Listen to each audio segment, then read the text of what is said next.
नमस्कार विद्यार्थियों, आप सभी का स्वागत है हमारे YouTube चैनल बिहार एसएस लोकर्स एकेडमी पर।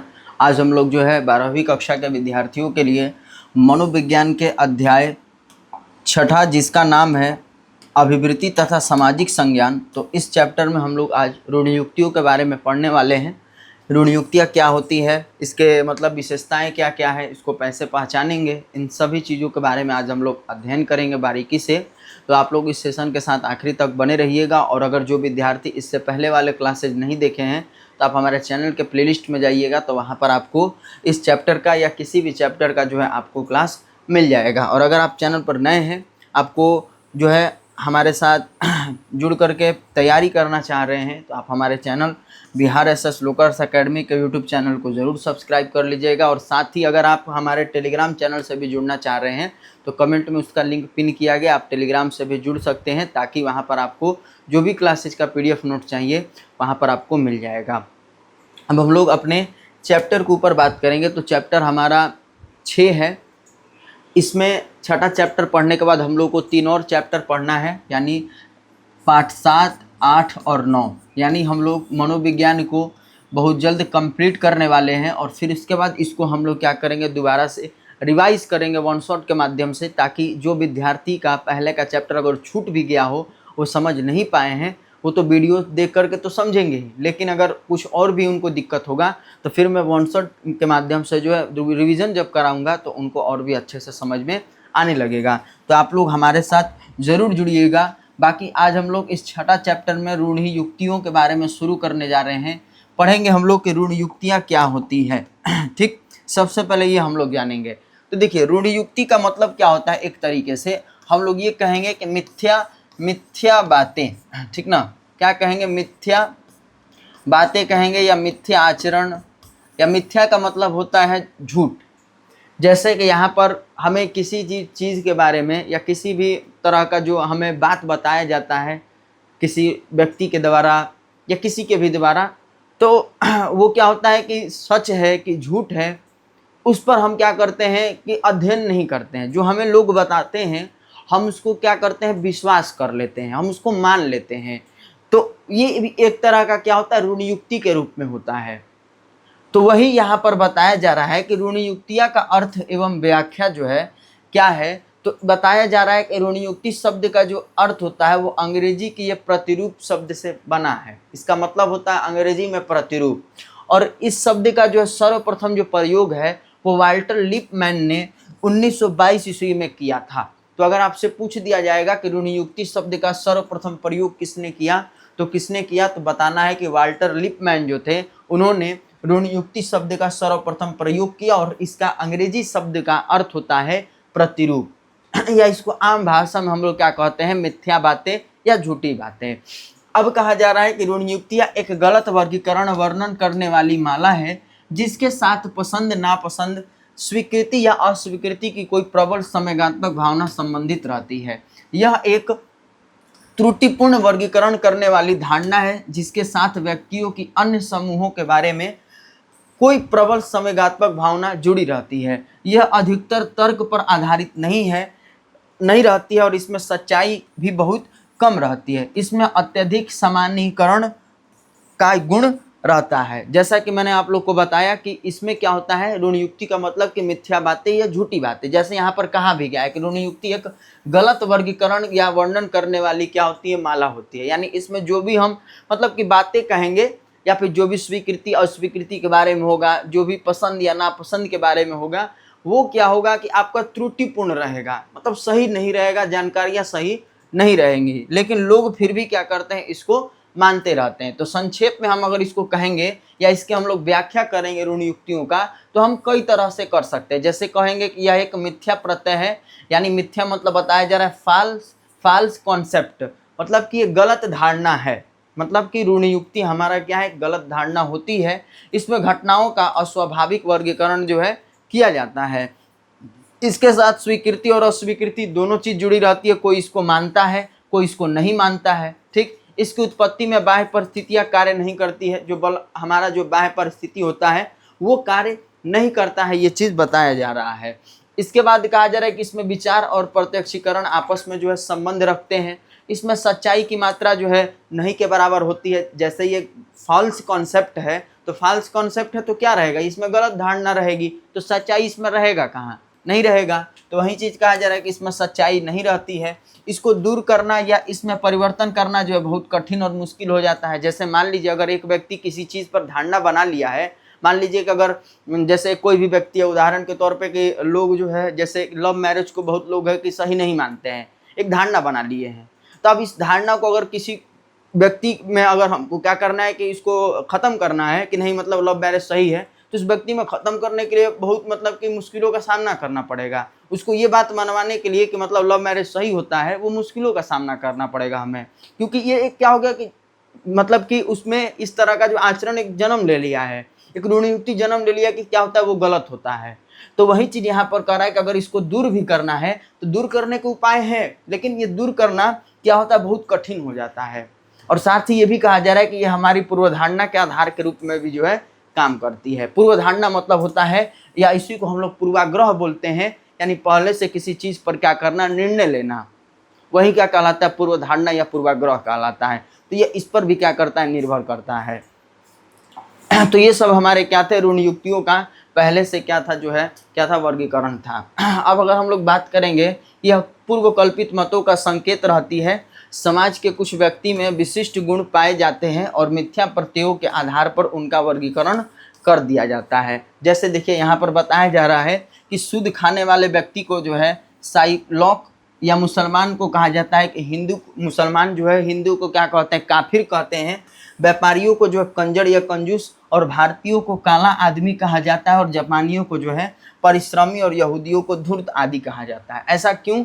क्योंकि कहा जा रहा है यहाँ पर कि जो पूर्व कल्पित मतों की ओर जाना जाता है, तो इसलिए समाज में जो है ना कुछ व्यक्ति क्या करते हैं कि गुणों के आधार पर पहले से ही क्या करते हैं, उसको बांट देते हैं लोगों को। अब जैसे मुसलमान का बताया कि मुसलमान जो हिंदू को काफिर मानते हैं, मतलब ये सोचते हैं कि जैसे ये क्या हो गया, धारणा बन गया, ये सोचते हैं कि ये मतलब कि हिंदू लोग है हमारे जैसा काम नहीं कर रहे हैं, ठीक ना, इनमें ये धारणा बन गया है कि ये मतलब कि गलत है, तो इसलिए मुसलमान क्या बना दिए कि इनको काफिर बना दिए। वैसे ही अब जापानियों को हम लोग देखते हैं कि बहुत अलग अलग तरह का आविष्कार करते रहते हैं, अच्छा अच्छा काम करते रहते हैं, तो इनको हम लोग मान लेते हैं कि क्या है, परिश्रमी है, मेहनत करने वाले हैं। तो किस आधार पे हम किए, इनके गुणों के आधार पर हमने क्या किया, इसको बांट दिया, ठीक।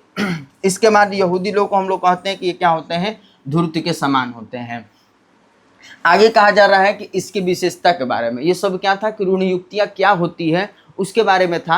अब इसकी हम लोग विशेषता अगर लेंगे, इसकी विशेषताएं क्या क्या होती है, तो पहला है मानसिक प्रतिमा, यानी मेंटल पिक्चर।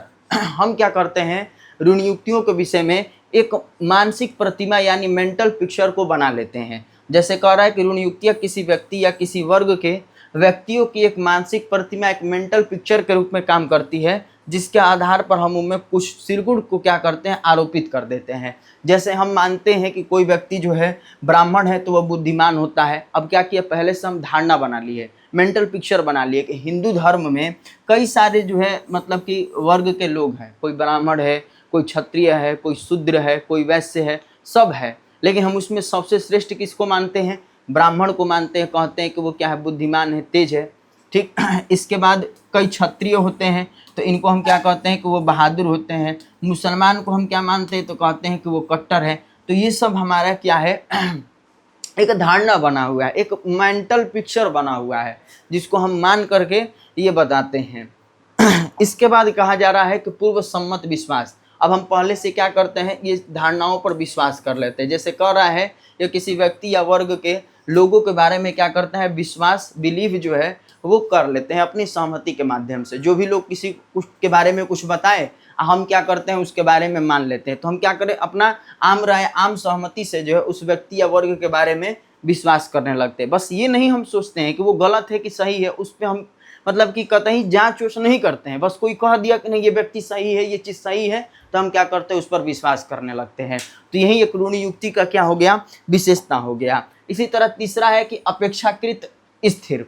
कहा जा रहा है इसमें कि ऋण युक्तियाँ सामान्यतः स्थिर होती है, इसमें साधारणतः परिवर्तन नहीं होता है। एक बार इनका निर्माण हो जाए तो इनमें परिवर्तन नहीं हो सकता। इसमें परिवर्तन करने के लिए चेष्टा करने पर अत्यधिक प्रतिरोध होता है। चेष्टा यानी कि प्रयत्न, कोशिश करना। जैसा मैंने आप लोग को शुरू में एक उदाहरण देकर के बताया कि अगर कोई व्यक्ति किसी बात को सही मान रहा है, अगर मतलब कि वो चीज़ गलत है, तो अगर हम उसको ये बताएं कि नहीं आप ये जो कह रहे हैं ये गलत है, तो वो चीज़ मानने के लिए वो तैयार नहीं होता है, क्योंकि उसमें जो है मतलब इस तरह का ऋण युक्ति का जन्म हो जाता है। तो उसमें परिवर्तन लाने के लिए हमें क्या करना होता है, कोशिश करना पड़ जाता है। इसी तरह अगला है सकारात्मक या नकारात्मक, यानी पॉजिटिव और नेगेटिविटी के बारे में यहाँ पर कहा गया कि ऋण युक्तियाँ जो है मतलब कि पॉजिटिव भी होती है, सही भी होती है और गलत भी तरह का होता है। और ये सकारात्मक ऋण युक्तियों में समूह के सदस्यों में मानसिक प्रतिमा का स्वरूप सकारात्मक होता है और नकारात्मक ऋण युक्तियों में ये क्या होता है, नेगेटिव के रूप में देखा जाता है। तो मतलब दोनों तरह का होगा, पॉजिटिव भी होता है और नेगेटिव भी होता है। इसी तरह अगला विशेषता देखेंगे तो अतिरंजित सामान्यीकरण।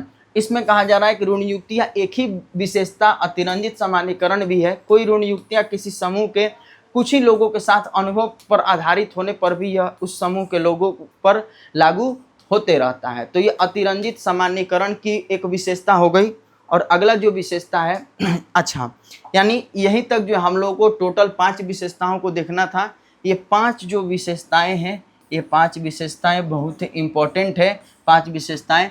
और इसे आप लोग ध्यान में रखिएगा कि ये विशेषता इसका बताया जा रहा है कि कैसे हम ऋण युक्तियों को जानेंगे, समझेंगे। तो ऋण युक्ति मतलब हम लोग समझ गए कि मिथ्या या झूठी बातें, ठीक। और इसकी जो विशेषताएं थी, इसके जो व्याख्या करने के तरीके थे, उसको हम लोगों ने देखा। अब आगे जो हम लोग देखेंगे वो आपका जो है कि ऋण युक्तियों का मानव के व्यवहार पर क्या प्रभाव पड़ता है, यानी हमारे जीवन पर इसका क्या असर पड़ता है, इसका क्या प्रभाव पड़ता है, वो चीज़ को हम लोग देखेंगे। तो हमारे जीवन पर जो है या मनुष्य के व्यवहार पर जो ऋण युक्तियों का प्रभाव निम्नलिखित तरीके से जो है पड़ता है। जैसे हम बात करेंगे पहला नंबर कि मानव व्यवहार का निर्देशन, यानी इसके माध्यम से हम क्या करते हैं कि व्यक्ति के व्यवहार को जांचते हैं, व्यक्ति के व्यवहार को हम क्या करते हैं, परखते हैं। कहा जा रहा है कि गाइडेंस ऑफ ह्यूमन बिहेवियर्स, ठीक। यानी कहा जा रहा है कि ऋण युक्तियाँ हमारे व्यवहार को क्या करती है, निर्देशित करती है। समाज में बहुत सी ऐसी वस्तुएं होती हैं, व्यक्ति है, समूह है, संस्था है आदि, जिनके साथ हमारा क्या होता है कि प्रत्यक्ष रूप से डायरेक्ट तरीके से देख, कोई कुछ इनडायरेक्ट होता है, कुछ डायरेक्ट होता है। तो हम डायरेक्ट तरीके से हमारा संबंध नहीं हो पाता है। यानी कहने का मतलब ये है कि अगर मान लीजिए कि अगर हमें उदाहरण के तौर पे कोई संस्था है, कोई संस्था के बारे में हमको जानना है, तो हम उस संस्था से प्रत्यक्ष रूप से तो जुड़े नहीं न होते हैं। उस संस्था के बारे में हम क्या करते हैं, जैसे नेट पर सर्च मारते हैं, रिसर्च करते हैं, या किसी व्यक्ति से पूछते हैं कि हाँ ये संस्था कैसा है, अच्छा है कि खराब है। तो व्यक्ति हमको क्या करता है, जो चीज़ें बताता है हम उसी को क्या करते हैं, मान लेते हैं।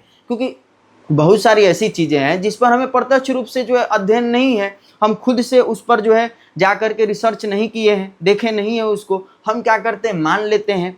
तो वही चीज़ यहाँ पर कहा जा रहा है कि मानव व्यवहार का जो है निर्देशन के तौर पर के कि हमारे व्यवहार को क्या करता है, प्रभावित करने का पहला ये क्या है, मतलब कि एक तरह कह सकते हैं कारण है कि मानव व्यवहार का निर्देशन। यानी हम किसी भी चीज़ को जो है प्रत्यक्ष रूप से हमारा संबंध नहीं होता है। और आज के भाग दौड़ में तो, आज के भाग दौड़ के युग में तो हमारे पास इतना भी समय नहीं रह गया कि हम स्वयं उनके बारे में छानबीन करें। और ऐसी अवस्था में ऋण युक्तियाँ हमारे व्यवहार को क्या करती है, निर्देशित करती है। यानी जो लोगों के द्वारा कही गई बातें होती हैं, हम उसी को मान करके क्या करते हैं, काम को करते हैं। जैसे उदाहरण के तौर पे कोई बड़ा यूनिवर्सिटी है, दिल्ली यूनिवर्सिटी हो गया, नहीं ना, दिल्ली विश्वविद्यालय हो गया, BHU हो गया, तो ये सब हम चीज़ों के बारे में, इन सब संस्थाओं के बारे में हमको क्या है, बस जानकारियाँ मिली हैं कि ये अच्छा है, यहाँ पढ़ाई बढ़िया होता है, यहाँ पर बच्चे अच्छे से रहते हैं, ऐसे लोग हमको बता देंगे।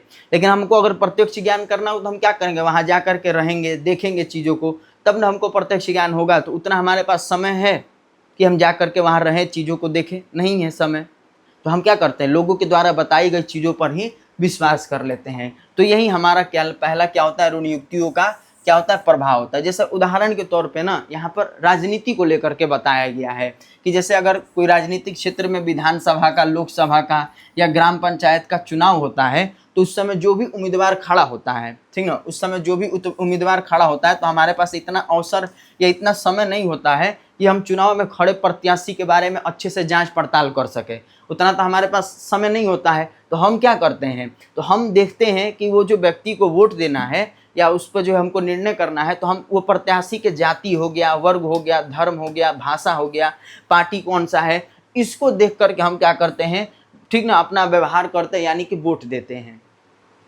अब जैसे मान लीजिए कि वो हमको मतलब मान लीजिए वोट देना है, जैसे बीजेपी को देना है, या मान लीजिए कांग्रेस को देना है, या फिर किसी और पार्टी को देना है, तो हम क्या किए, अब जो उम्मीदवार खड़ा है हम उसको जा करके वोट दे दिए। अब ये नहीं देखे कि उम्मीदवार गलत है, सही है, कैसा है, क्या है, नहीं, हम क्या किए, बस ये देखें कि हाँ वो किस जाति का है, किस वर्ग का है, किस भाषा का, किस पार्टी का है, बस इसको देख करके वोट कर दिए। तो यही हमारा क्या है, यही हमारा मानव व्यवहार का निर्देशन हो गया।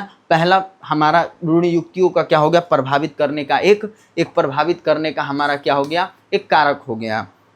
इसी तरह अगर हम लोग दूसरा देखेंगे तो दूसरा है भविष्यवाणी करने में सहायता, यानी किसी भी चीज़ के बारे में अगर हमको भविष्यवाणी करना है, पहले से निर्णय लेना है, तो ये हमारे ऋण युक्तियाँ क्या करती है, हमको सहायता करती है। जैसे कह रहा है कि मानव के व्यवहार के संबंध में ऋण युक्तियों के आधार पर भविष्यवाणी करना भी क्या होता है, इसके माध्यम से संभव होता है। जैसे उदाहरण के लिए कह रहा है कि एक टीवी बनाने वाली प्रतिष्ठित कंपनी टेलीविजन में यह प्रचार करे कि अब उसने एक नए मॉडल का टीवी बनाया है कि जो पहले की टीवी की अपेक्षा जो सस्ता, टिकाऊ उपयोग करने में आसान आदि है। तो अब हम उस कंपनी के संबंध में जो हमारी ऋण युक्तियाँ हैं उसके आधार पर हम इस बात की भविष्यवाणी कर सकते हैं कि जो टीवी के बारे में कहा गया है वह बात सच होगी कि नहीं होगी। अब बनाते हैं कि नहीं बनाते हैं, भविष्यवाणी करते हैं कि अब मान लीजिए कि वही कंपनी का टीवी हम चला रहे हैं, टीवी में फिर हम ये प्रचार देख रहे हैं कि वो एक नया टीवी बनाया है जो बहुत सस्ता टिकाऊ है। तो अब हम क्या करते हैं कि उस पर एक धारणा बनाने लगते हैं कि अच्छा वो टीवी सस्ता टिकाऊ दे रहे हैं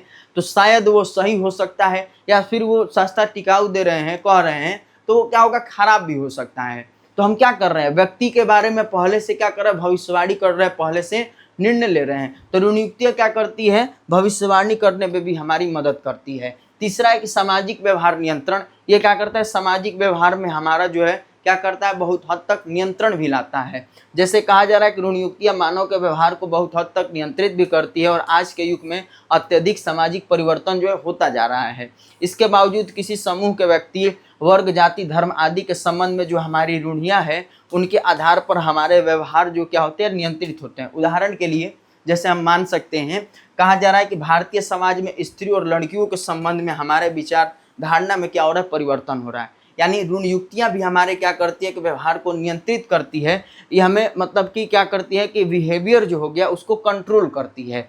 जैसे हम आज के समय में लड़कियों को क्या कर रहे हैं, आगे आने दे रहे हैं। आज के समय में हम लोग जो भेदभाव करते थे लड़कियों पर, ठीक ना, स्त्रियों पर, वो क्या कर रहे हैं, बहुत कम कर रहे हैं। तो ये हमारा ऋण युक्तियाँ क्या करती है, नियंत्रण करने का भी काम ये करती है। जैसे यहाँ पर आगे बताया जा रहा है कि फिर भी उनसे संबंधित हमारा व्यवहार कैसा होगा, यह उनके बारे में प्रचित रूढ़ियों पर निर्भर होगा। आज भी स्त्रियों एक लड़कियों के बारे में भेदभाव इन्हीं रूढ़ियों का फल है। इसको निम्नलिखित उदाहरण से और ज़्यादा स्पष्ट कर सकते हैं। जैसे आज हमारे हिंदू समाज में अभी भी यह रूढ़ि प्रचलित है कि बिना पुत्र के वैकुंठ की प्राप्ति नहीं हो सकती है, इसलिए अभी भी लोग पुत्र की कामना करते हैं और इसके लिए प्रयास करते रहते हैं। यानी कहने का मतलब ये हुआ कि जैसे हम कुछ मायनों में लड़कियों को आगे बढ़ने दे रहे हैं, लेकिन बहुत सारे ऐसे धारणाएं हैं जिसमें क्या होता है कि लड़कियों को आज भी जो है ना, लोग सही मतलब कि कह सकते हैं कि पसंद नहीं कर रहे हैं। जैसे कहने का मतलब यहाँ पर बताया गया कि आज भी हिंदू धर्म में स्त्री और लड़कियों को में जो क्या करते हैं, लोग भेदभाव करते हैं। समझते हैं कि मतलब अगर लड़कियाँ जन्म लिए तो हमें वैकुंठ की प्राप्ति नहीं होगी जब तक बेटा हमारे यहाँ जन्म नहीं लेगा। तो ये धारणा जो है बनते आ रही है। तो ये भी हमारा क्या हो गया, सामाजिक व्यवहार को क्या करता है, नियंत्रित करता है ऋण युक्तियाँ। तो ये भी हमारा क्या, एक प्रभावित करने का एक कारक भी माना गया। अगला है शिक्षण संस्थानों में प्रयोग। अब ऋण युक्तियों का क्या होता है, जो हमारा एजुकेशनल मतलब कि जगह हो गया, यानी शिक्षण संस्थान हो गए, एजुकेशनल इंस्टीट्यूट हो गए, वहाँ पे भी जो है इन संस्थानों में इसका प्रयोग किया जाता है। कहा जा रहा है कि ऐसा देखा जा रहा है कि शिक्षण संस्थानों में भी ऋण युक्तियों का उपयोग होता है, और इसी का फल है कि संसार में बहुत सारी ऐसी शिक्षण संस्थाएं हैं जिनके नाम ऐसे हैं जिससे उनसे संबंधित ऋण युक्तियों का पता लगता है। जैसे मान लीजिए अभी उदाहरण के तौर पे आप लोग को बताएं, DU, BHU, JNU, जितने भी ये बड़े बड़े संस्थान हो गए, यूनिवर्सिटी हो गई, तो इसका बारे में लोग प्रत्यक्ष रूप से जा करके तो देखते नहीं है इसको लोग इतना मतलब कि धारणाएं प्रचलित हो गई है, इनके बारे में इतनी जानकारियां फैल गई है कि लोग घर बैठे जो है इसके बारे में पता लगा लेते हैं कि हाँ ये संस्था बढ़िया है, ये खराब है, ये अच्छा है कि ये है, पता लगा लेते हैं। तो ये क्या है, हमारा एक तरह का जो है शिक्षण संस्थानों में इन ऋण युक्तियों का प्रयोग किया गया है, जिससे हम घर बैठे जो इनके बारे में जानकारियां प्राप्त कर लेते हैं। जैसे उदाहरण के तौर पे कह रहा है कि दयानंद एंग्लो दैविक स्कूल या कॉलेज या डीएवी महर्षि विद्या मंदिर, ये उदाहरण के तौर पे कहा जा रहा है कि इन विद्यालयों के बारे में अगर हमको जानना है तो अगर नाम बताया जाएगा तो बहुत सारे लोग हमें इनके बारे में बता देंगे। तो ये सब क्या था, ऋण युक्तियों को प्रभावित करने वाले कारक के रूप में था। ये भी था, तो वो प्रभावित करने वाले थे, ठीक ना। ये क्या था आपका, ऋण युक्तियों को प्रभावित करने वाले क्या थे, कारक थे, या हमारे व्यवहार को या मानव व्यवहार को प्रभावित करने वाले कारक के रूप में थे। लेकिन अब जो हम लोग पढ़ेंगे तो वो है ऋण युक्तियों के निर्माण को प्रभावित करने वाले कारक। अब इसके निर्माण को प्रभावित करने वाले कारक कौन है, वो मानव व्यवहार का था। इसके निर्माण को प्रभावित करने वाले कारक है, फैक्टर हैं, जिसमें पहला आपका हो गया अज्ञानता एवं पर्याप्त सूचना का अभाव। यानी जो ऋण युक्तियां जो है, ऋण युक्तियों के निर्माण को प्रभावित करने वाले जो कारक होंगे, तो उसमें पहला नंबर आपका क्या होगा, अज्ञानता, यानी ज्ञान पूर्ण रूप से ना हो, ठीक ना, या फिर पर्याप्त सूचना का अभाव हो, पर्याप्त रूप से सूचना ना हो, तो वो क्या करती है कि ऋण युक्तियों का क्या करती है, जन्म देती है। जैसे कह रहा है कि ऋण युक्तियों का स्वरूप पर ध्यान देने से यह स्पष्ट होता है कि इनके बनने में अज्ञानता एवं पर्याप्त सूचना के अभाव का महत्व होता है। यानी अगर हमें पूर्ण रूप से जानकारी नहीं है, हमें ज्ञान भी अच्छा खासा नहीं है, तब भी हम क्या करते हैं कि किसी भी चीज़ के बारे में हम ऋणियों का जन्म दे देते हैं। उसके बाद कह रहा है कि प्रतिष्ठा सुझाव, कहा जा रहा है कि ऋण युक्तियों के निर्माण में प्रतिष्ठा सुझाव का भी हाथ होता है। हमारी बहुत सारी ऋणियाँ जिनके निर्माण में हमारे समाज में प्रतिष्ठित धार्मिक, सामाजिक, राजनीतिक नेता का भी क्या होता है, हाथ होता है। इसी तरह अगला जो हम लोग देखेंगे तो संबंधों का अभाव है। यह भी क्या होता है कि ऋण युक्तियों के निर्माण को प्रभावित करने वाले कारक है। कह रहा है कि समूह के व्यक्तियों के साथ हमारा जो प्रत्यक्ष रूप से संबंध नहीं होने के कारण भी उनके संबंध में ऋणियों का क्या होता है, निर्माण होने लगता है। संबंध का अगर हमारा अभाव होता है, लोगों से नहीं मिलते जुलते हैं, तो फिर क्या होता है कि हमारे बीच क्या होता है, मनमुटाव होने लगता है, ऋण युक्तियाँ जन्म लेने लगती है। उसी तरह होता है समय का अभाव, अगर हमारे पास समय भी नहीं है तो क्या करता है, ऋण युक्तियाँ जन्म लेती है। जैसे कह रहा है कि समय के अभाव के कारण ही हमारी ऋण युक्तियों का निर्माण होता है, और आज के भागदौड़ के युग में हमारे पास इतना समय नहीं है कि हम किसी भी समूह के व्यक्ति के बारे में प्रत्यक्ष यानी डायरेक्ट रूप से जो है पता लगा पाए। जैसे उदाहरण के तौर पर राजनीति के बारे में था कि अगर वोट का समय आता है तो हम क्या करते हैं, किसी भी व्यक्ति को देख करके, किसी भी पार्टी के उम्मीदवार को जान करके कि हाँ ये व्यक्ति खड़े हुए हैं, इस मतलब कि पार्टी से खड़े हुए हैं, तो उनको हम क्या करते हैं, वोट दे देते हैं। बस उसके बारे में प्रत्यक्ष रूप से जानते नहीं है कि वो कोई अच्छा इंसान है, कि उसका आचरण खराब है, कि वो कभी जेल गया है या चोरी डकैती किया है या किसी का मर्डर किया, क्या किया है, ये सब मतलब कि हम लोग नहीं प्रत्यक्ष रूप से जान पाते। क्यों? क्योंकि समय का अभाव होता है। तो समय के अभाव की वजह से ही क्या होता है, ऋण युक्तियाँ जन्म ले लेती है। तो ये भी उसके निर्माण के क्या थे, एक कारक था। आगे कहा जा रहा है आगे अगला कारक में क्या दे रहा है भाई, अगला दे रहा है सांस्कृतिक परंपरा। कह रहा है इसमें कि सांस्कृतिक परंपरा का भी हमारे ऋण युक्तियों के निर्माण में कोई कम महत्व नहीं है। यानी कल्चर भी हमारा क्या करता है, ऋण युक्तियों को जन्म देता है। जैसे कहा जा रहा है कि भारतीय समाज में अत्यधिक सांस्कृतिक विभिन्नताएं हैं, जिनका प्रभाव हमारी ऋणियों के निर्माण पर भी या ऋण युक्तियों के निर्माण पर भी पड़ता है। तो कल्चर भी हमारा क्या है, ये जन्म देता है ऋण युक्तियों को। उसी तरह कटु अनुभव, ठीक, बिटर एक्सपेरिमेंट्स, कहा जा रहा है कि कटु अनुभव भी हमारे ऋण युक्तियों को बहुत हद तक प्रभावित करता है। जैसे किसी जाति के या एक व्यक्ति या अनेक व्यक्ति के साथ हमारा जो कोई कटु अनुभव होता है, तो इसके फलस्वरूप हमें उस संपूर्ण जाति के बारे में जो है ना ऋण युक्तियों का निर्माण हो जाता है। यानी कहने का मतलब ये हुआ कि जैसे कोई कास्ट है जिसको हम मतलब यहाँ पे समझिएगा, कटु अनुभव में यही बताया गया कि हमारी जो ऋण युक्तियाँ हैं ये क्या करती है, इसको बहुत हद तक प्रभावित करती है। जैसे कह रहा है कि किसी जाति के एक या अनेक व्यक्ति के साथ हमारा जो संबंध होता है वो खराब होता है। मान लीजिए जैसे कोई जाति का व्यक्ति हो गया, उसके साथ हमारा संबंध मान लीजिए खराब है, तो उस व्यक्ति के साथ संबंध खराब है, लेकिन हम क्या करते हैं कि उस व्यक्ति की जाति के लोगों के और लोगों को भी हम धारणा बना लेते हैं कि वो सभी लोग क्या होते हैं, खराब होते हैं, जब उस जाति के और लोग अच्छे होंगे। लेकिन हम क्या मान लिए, सबको खराब मान लिए। अब मुसलमान लोग ही हो गए, उसमें गलती कर रहा है एक लोग, गलत कर रहा है एक, लेकिन अब ब्लेम किस पर जाता है, तो सभी मुसलमान लोगों पर जाता है। तो ये क्या हो गया, एक धारणा बन गया है। ऋण युक्ति का, जो क्या कर रहा है, जन्म ले लिया है समाज में हर जगह। इसको ख़त्म करना बहुत ही मुश्किल है। तो वही चीज़ यहाँ पर है कि कटु अनुभव किसी के साथ हो जाता है तो किसी भी जाति का व्यक्ति हो, चाहे एक हो या अधिक हो, हम उस पर क्या करते हैं, उसी तरह का धारणा बना लेते हैं। अगला जो आपका कह रहा है असफलता के बारे में कह रहा है, तो असफलता अगर जो है फेलियर्स जो है हमारा, यानी हम किसी भी चीज़ में असफल हो जाते हैं, किसी कार्यों में असफल हो जाते हैं, तो उसमें भी क्या होता है कि ऋण युक्तियों का निर्माण हो जाता है।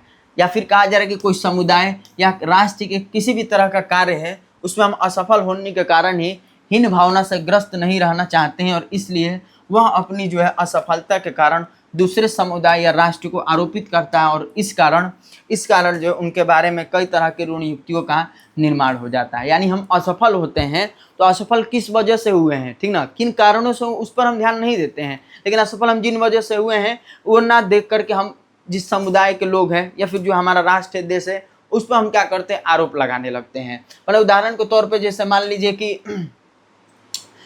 कि हम अच्छे से मतलब कि काम नहीं कर रहे हैं, किसी भी चीज़ में हम असफल हो रहे हैं, तो हम दोष किसको देने लगते हैं, उस जगह को, उस स्थान को जहाँ पर हम हैं, ठीक ना, अपने राष्ट्र को, अपने समुदाय को हम दोष देने लगते हैं कि हम यहाँ जन्म लिए, यहाँ रहे, इस स्थान पर रह रहे, यहाँ पर रहते तो हम ऐसे निकल जाते, वैसे निकल जाते हैं, लेकिन हम अपने असफलता पर क्या करते, दोष नहीं देते हैं। तो इस वजह से असफलता भी हमारे क्या करते हैं, ऋण युक्तियों को जन्म देती है। तो ये सब ऋण युक्तियों को जन्म देने के क्या थे, कारण थे। जैसे यहाँ पर कहा जा रहा है कि हमने देखा है कि ऋण युक्तियों का निर्माण कई कारणों से भी होता है, लेकिन यह नहीं समझना चाहिए कि समाज के सभी व्यक्तियों में रूढ़ियों का निर्माण और विकास जो है होता है। व्यक्ति समाज में रहकर रूढ़ियों को ही सीखता है और उसमें उसका जन्म होता है। तो ये सब क्या थे, ऋण युक्तियाँ थी। कि ऋण युक्तियाँ क्या है, तो ये याद रखिएगा आप लोग, मिथ्या बातें, झूठी बातें होती है। जो ऋण युक्तियाँ होती है इसकी विशेषता क्या थी उसको मैंने बताया। इसको मनुष्य के जीवन पर क्या प्रभाव पड़ता है, इसके निर्माण को प्रभावित करने वाले कारक कौन कौन से हैं, ये सभी चीज़ों को मैंने आप लोगों को बताया। अगर कहीं भी दिक्कत होगा तो आप लोग इस वीडियो को एक बार ज़रूर देखिएगा फिर से, ठीक ना, तो आप लोग को समझ में आएगा। और आज का अंतिम टॉपिक हम लोग देखेंगे कि ऋण युक्तियों और पूर्वाग्रह में क्या अंतर होता है। तो ऋण युक्तियाँ मतलब हम लोगों ने देखा कि मिथ्या या झूठी बातें। अब पूर्वाग्रह मतलब होता है, या इसी को हम लोग पूर्व धारणा बोलते हैं, इसी को हम लोग क्या बोलते हैं, पूर्व धारणा बोलते हैं। तो इनमें अंतर क्या होता है भाई, तो आइए देखते हैं। तो हमारी ऋण युक्तियाँ और पूर्व धारणा के संबंध के बाद भी निम्नलिखित अंतर होता है। इन दोनों में संबंध भी है लेकिन फिर भी इनमें अंतर होता है। जैसे कह रहा है कि जहाँ ऋण युक्तियाँ पूर्व कल्पित मतों की ओर जो संकेत करती है, वहाँ पूर्वाग्रह विरोधी अभिवृत्ति है। ऋण युक्तियाँ और पूर्वाग्रह एक दूसरे से पूर्णतः भिन्न है। इनमें मात्रात्मक अंतर नहीं होता, यानी क्वांटिटिव अंतर नहीं होता है। हालांकि कुछ लोगों ने इनमें मात्रा के अंतर को माना है, लेकिन कहा जा रहा है कि आधुनिक लेखक इस बात से पूर्णतः असहमत है। यानी कहा जा रहा है कि जो पूर्वधारणा या ऋण युक्तियाँ हैं, इनमें मात्रात्मक अंतर नहीं देखा जाता है, ठीक ना। इनमें ऋण युक्ति में कहा जा रहा है कि पूर्व कल्पित मतों की ओर संकेत होता है, और पूर्वाग्रह में जो है एक विरोधात्मक अभिवृत्ति इसमें देखी जाती है। आगे कहा जा रहा है कि यहाँ ऋण युक्तियाँ गलत वर्गीकरण करने वाली धारणा होती है, तो वहाँ पूर्वाग्रह जो है एक समूह के सदस्यों के संबंध में अपरिपक्व या पक्षपात पूर्वक जो है मत के रूप में काम करती है। यानी ऋण युक्तियाँ गलत वर्गीकरण के रूप में है, लेकिन अपरिपक्व और पक्षपात के रूप में हमारी पूर्वधारणा क्या करती है, काम करती है।